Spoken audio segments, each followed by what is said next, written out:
Bonjour à tous et bienvenue dans cette nouvelle vidéo dans laquelle nous allons aborder la loi des rendements marginaux décroissants.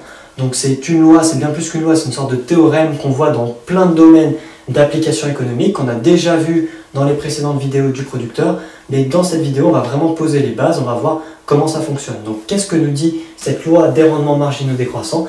Elle nous dit tout simplement que si on augmente l'utilisation, donc la quantité d'un des facteurs de production, et que la quantité des autres facteurs de production reste inchangée, eh bien le supplément de production induit par l'augmentation du premier facteur devient de plus en plus faible.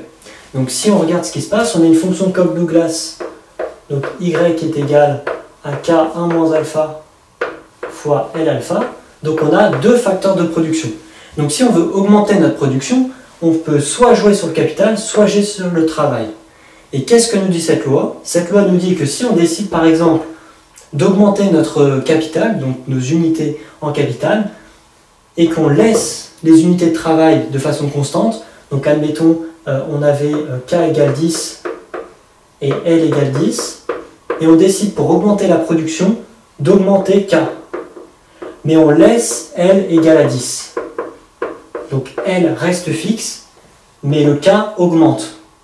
Eh bien on va certes augmenter la production, mais on va augmenter la production de moins en moins vite.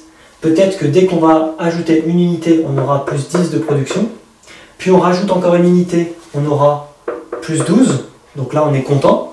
On rajoute une unité, on passe à plus 15. Donc on est encore plus content. Là, pour l'instant, ça augmente la productivité marginale. Mais ensuite, quand je rajoute encore une unité, qu'est-ce qui se passe?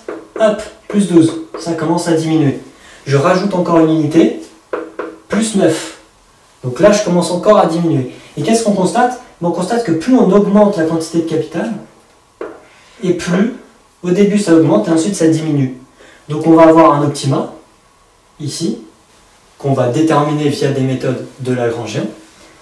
Mais surtout, arrivé là, on commence à voir apparaître un phénomène qu'on a déjà parlé dans les précédentes vidéos, qui est l'effet de saturation. Comme je laisse les quantités de travail inchangées, et plus j'augmente la quantité de capital, et plus ici j'arrive à saturation. Jusqu'à un certain moment où ça peut devenir, donc là je peux avoir plus 8, plus 6, et donc là on commence à plonger en termes de productivité. Donc ça c'est exactement, cette intuition c'est exactement ce que nous dit la loi des rendements marginaux décroissants. Mais attention, une remarque, il ne faut pas confondre cette loi avec la loi des rendements négatifs. Là on voit bien que certes ça diminue, mais ça diminue tout en augmentant la production. Là j'ai gagné plus 15 en production, mais là, j'ai gagné plus 9. Donc je gagne moins qu'avant, mais je continue à gagner plus 9. Les rendements négatifs, c'est quand je vais avoir ici, par exemple, moins 2.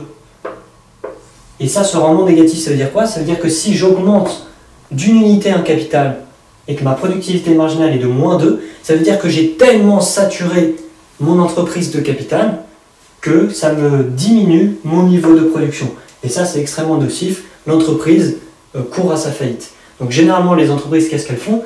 Eh bien elles observent leur rendement, et puis quand on commence ici à arriver à des rendements qui sont décroissants, eh bien on commence à se poser des questions. Pourquoi mon entreprise a des rendements décroissants? Peut-être qu'il faut que je change des choses, peut-être qu'il faut que je modifie ma masse salariale. Voilà, il y a vraiment des stratégies, des arbitrages à faire pour éviter d'arriver ici au rendement négatif, qui ça sont vraiment nocifs pour l'entreprise, et ça peut vraiment conduire à sa faillite. Alors, cette loi, pour l'instant, elle est étudiée sans insérer un progrès technique. Parce que dès lors qu'on va insérer un progrès technique, ce qui va faire l'objet d'une autre vidéo, eh bien, on va constater qu'on peut très bien retarder ce moment où on arrive au rendement négatif. On peut le retarder le plus loin possible tant qu'on a du progrès technique. Et on verra un schéma graphique pour bien voir cette intuition.